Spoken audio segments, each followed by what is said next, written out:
ഏകദേശം 50 വർഷങ്ങൾക്ക് മുമ്പ് ഞാൻ മെഡിക്കൽ വിദ്യാഭ്യാസം ആരംഭിക്കുന്ന കാലത്ത് രോഗനിർണയത്തിനായി ഒരു ഡോക്ടർക്കുണ്ടായിരുന്നത് അയാളുടെ കണ്ണും കാതും കൈകളും പിന്നെ ഒരു സ്റ്റെതസ്കോപ്പ്, ഒരു നീ ഹാമർ, ഒരു ഒപ്താൽമോസ്കോപ്പ്, ഒരു ഓട്ടോസ്കോപ്പ്, പിന്നെ പരിമിതമായ കുറച്ച് ബ്ലഡ് ടെസ്റ്റുകൾ, പിന്നെ കുറച്ച് എക്സ്റേകൾ, അപൂർവമായി ലഭിക്കുന്ന ഒരു കാർഡിയോഗ്രാം, ഇവ മാത്രമായിരുന്നു. അത് പലപ്പോഴും പല കുഴപ്പങ്ങളും ഉണ്ടാക്കാനുള്ള സാധ്യതയുണ്ട്. ചെസ്റ്റ് എക്സ്റേ വളരെ ചിലവ് കുറഞ്ഞതാണ്, റേഡിയേഷൻ പരിമിതം, പിന്നെ എന്ത് അപകടം എന്ന് നിങ്ങൾ ചിന്തിക്കാൻ ഉണ്ടായിരിക്കും.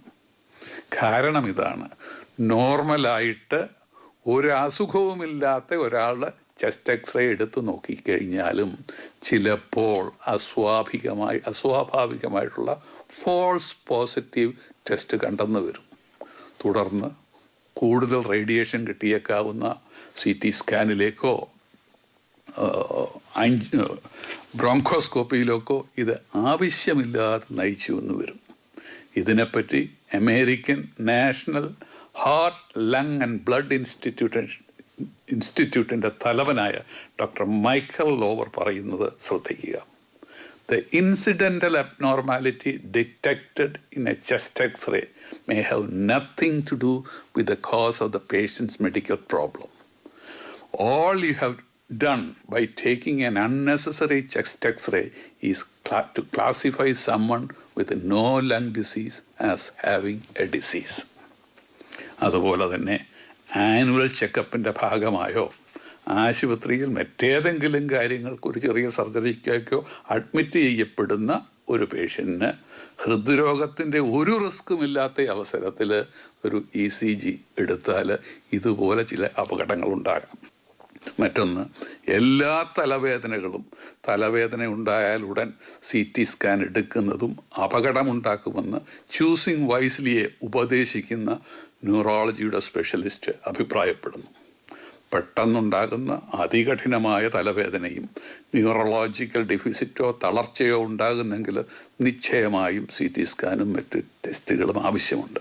ബാക്കി എല്ലാ തലവേദനകൾ കഠിനമാണെങ്കിൽ തന്നെയും CT സ്കാൻ ഉടനെ എടുക്കുന്നത് പല അപകടങ്ങളിലേക്ക് നയിക്കാമെന്ന് കാരണങ്ങൾ ഉദ്ധരിച്ചുകൊണ്ട് ഈ വിദഗ്ധ സമിതി പറയുന്നു.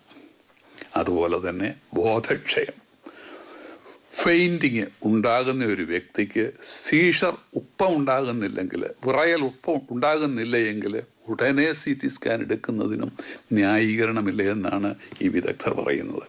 ഹെഡ് ഇഞ്ചുറി ഉണ്ടായ ശേഷം ന്യൂറോളജിക്കൽ എക്സാമിനേഷൻ ചെയ്ത ശേഷം ഒരു പോസിറ്റീവ് ഫൈൻഡിങ്സും ഇല്ലയെങ്കിൽ, പ്രത്യേകിച്ച് കുട്ടികളിൽ ഹൈ റേഡിയേഷൻ കിട്ടുന്ന CT സ്കാൻ എടുക്കുന്നതിന് ന്യായീകരണമില്ല എന്ന് ഈ വിദഗ്ധർ പറയുന്നു.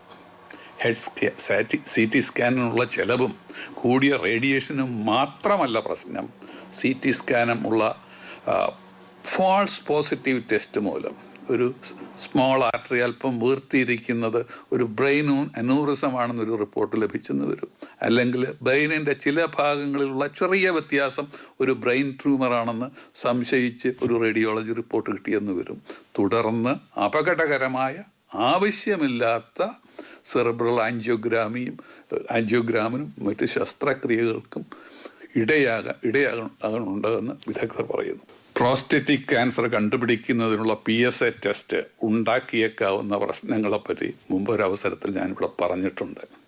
PSA ടെസ്റ്റ് പ്രായമായ എല്ലാ പുരുഷന്മാർക്കും എല്ലാവർക്കും ചെയ്യണമെന്ന് ആവശ്യമില്ല എന്ന അഭിപ്രായമാണ് നല്ല പങ്ക് യൂറോളജിസ്റ്റിനും ക്യാൻസർ രോഗ വിദഗ്ധർക്കും ഇന്നുള്ളത്.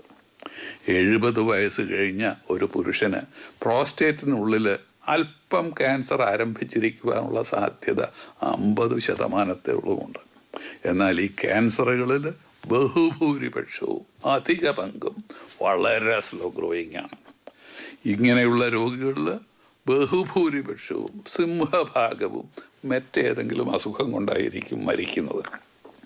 ഇവർക്ക് ഒരു PSA ടെസ്റ്റ് ചെയ്ത് പ്രോസ്റ്റേറ്റ് ക്യാൻസർ ഉണ്ടെന്ന് കണ്ടുപിടിച്ച് ആവശ്യമില്ലാത്ത ചികിത്സകളും ശരീരത്തിനും മനസ്സിനും അസ്വസ്ഥതയും നൽകേണ്ടതുണ്ടോ എന്ന് രോഗികളും അവരെ ചികിത്സിക്കുന്നവരും ഡോക്ടർമാരോടും സ്പെഷ്യലിസ്റ്റിനോടും പ്രത്യേകിച്ച് സംസാരിച്ചിരിക്കണം.